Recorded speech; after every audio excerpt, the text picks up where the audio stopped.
It's night, and I'm going to sleep soon. I'm just settling down. The kids are asleep, and outside there are crickets and cicadas singing.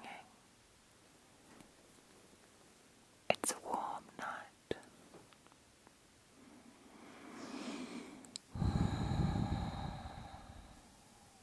The days are so busy and so fast, they just rush past. Time flies, we get so lost in the busyness, in the mayhem of life. I can hear a door banging and a cat. I can hear distant traffic.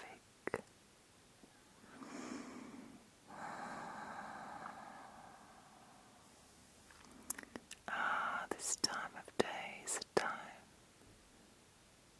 during which we can reflect on the day and wonder. Life just rushes past,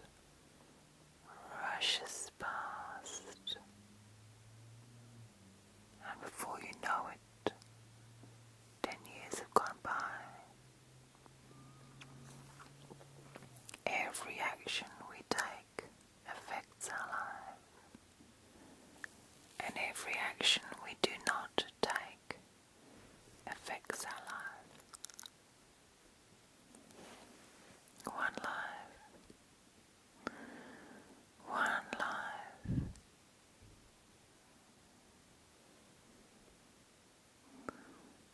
So quickly it passes, like a storm which comes in from the ocean and ravishes the shore, and then, as quickly as it comes in, it's gone. A tsunami. When Eckhart Tolle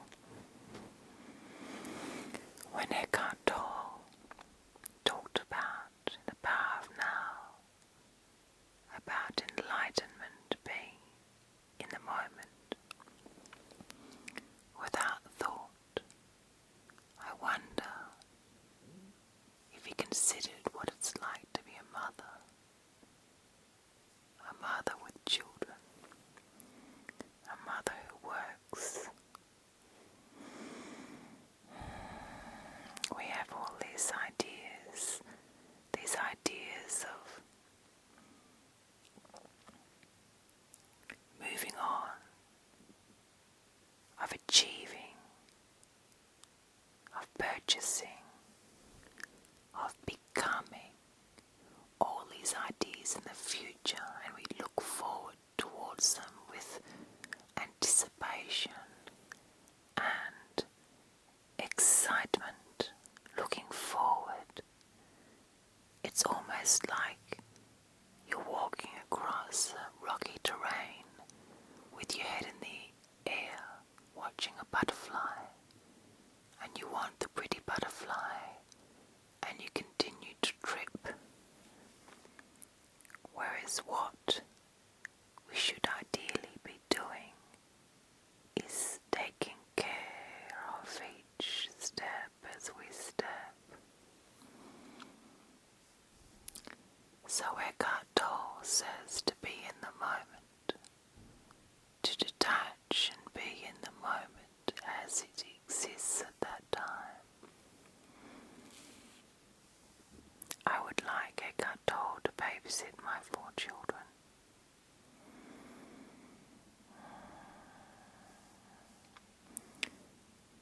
The power of now has taught me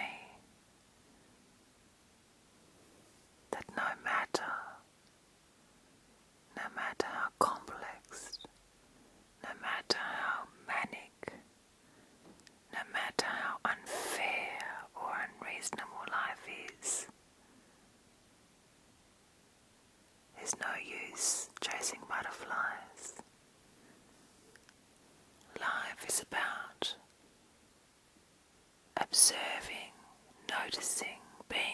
each step,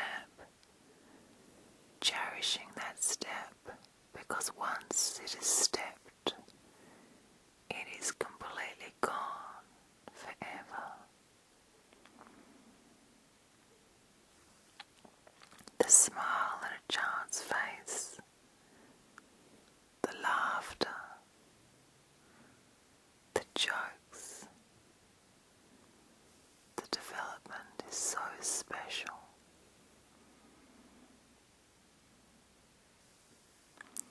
Step by step, looking down from the mountain with perspective, developing detachment. There lies peace. Sounds so easy, doesn't it? Peace lies in detachment, yet all we want in life is to want and want and want that butterfly.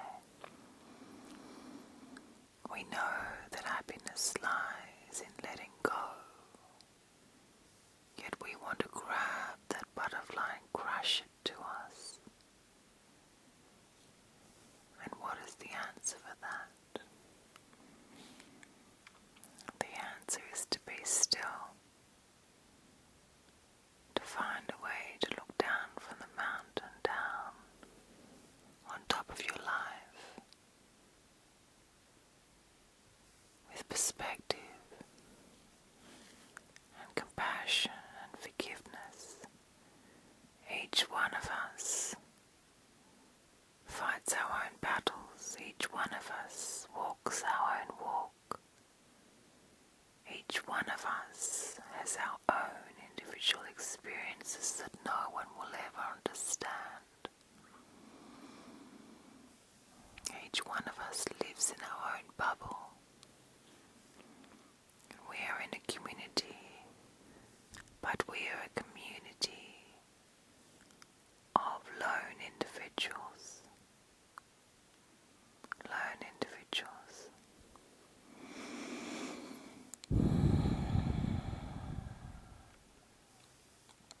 And somehow we need to develop a sense of self which is non-reliant on others. Because if our sense of self relies on others, if our sense of self relies on wanting, we will never be happy. It's that desire to capture the butterfly which snatches our life away from us.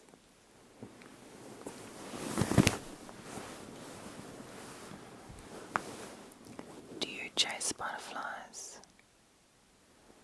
Do you try and snatch the butterfly?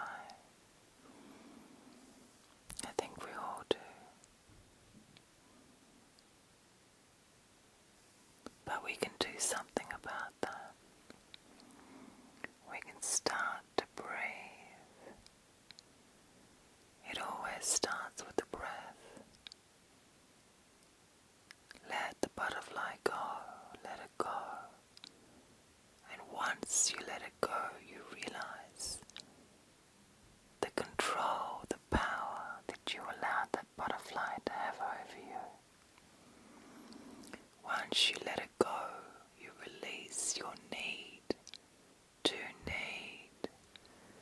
Once you let the butterfly go, you release your need to want.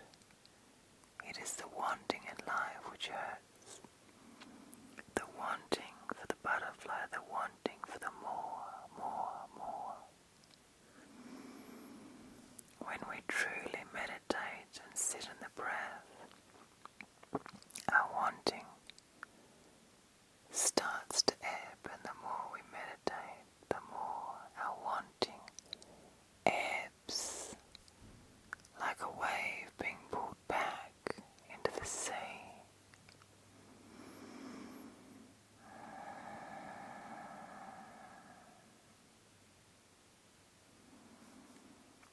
Whenever we question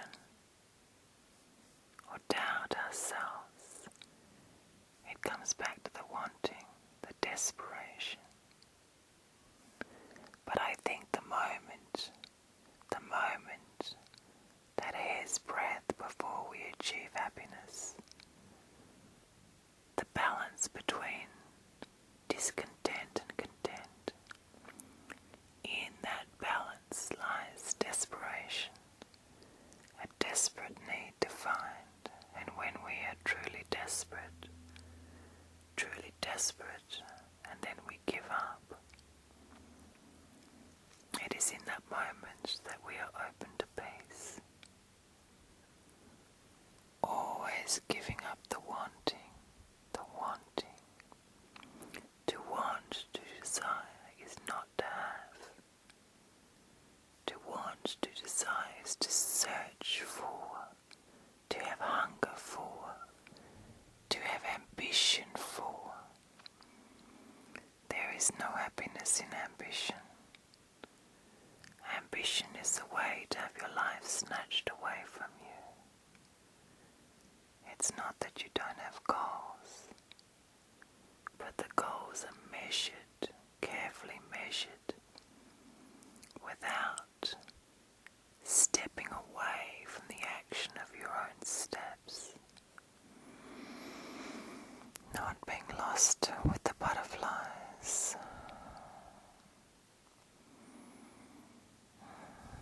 So have you gone searching for butterflies?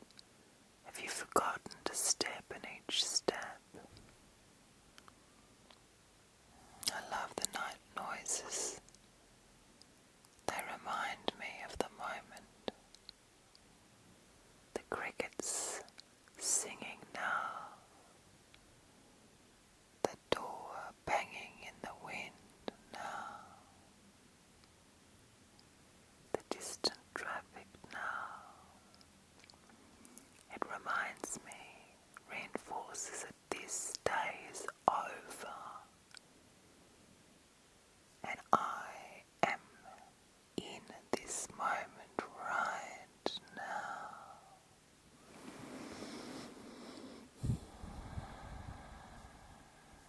Give up the wanting. Give up the desiring. Give up the craving. We may each have our own narrative, our own story, our own situation, our own set of events and relationships and people. And we each have our role to play within our story, our narrative. And we each play our narrative in our head in our own particular tune. But we can choose within that narrative to be still and watch the tap dripping. We can each within that narrative look at a flower bloom. If someone does not love you, it is not about you, it is about them and what they are capable of and what they feel at that time. It's not about you. It is your choice how to internalize that. If you're unsure at work, if you are suffering discontent at work, it is your choice how to internalize the events in your workplace. It is always our choice to be controlled by the events in our life, or to take that control back and feel empowered by our own ability to make decisions about our feelings.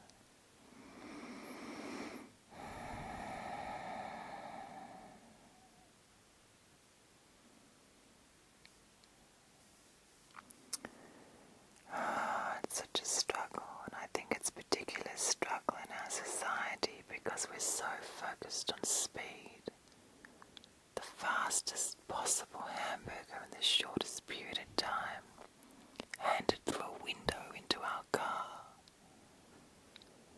The fastest possible bank transfer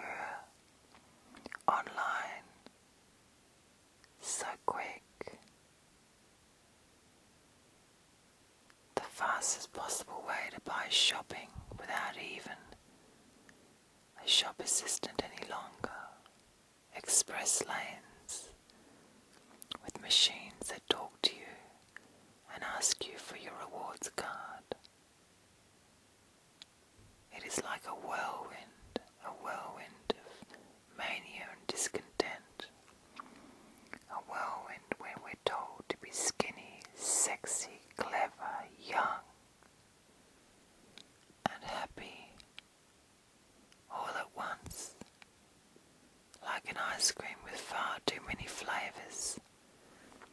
Just makes you sick. Too much ice cream, I say. Let's get rid of the convenience foods. Let's get rid of the speed. Let's sit down to dinner with candlelight and look into each other's eyes and listen. And listen. Conversation. Listen and encourage and support each other. Oh, what a wonderful thought. Let's make the dinner together and let's clean up the dinner together, and as we do so, let's laugh. Laugh and smile and share with one another instead of putting our head down to our iPhone, Facebook and social media. Don't get me wrong, I love social media, of course. But isn't social media just a butterfly that just keeps just beyond our reach, always beyond our reach, so we're tripping and falling and grasping at it? Why not sit down at the dinner table with the candle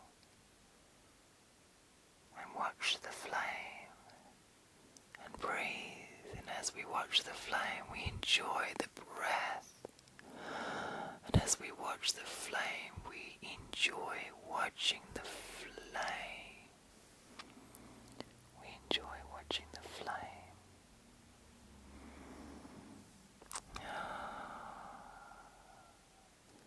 When did it start happening? When did our society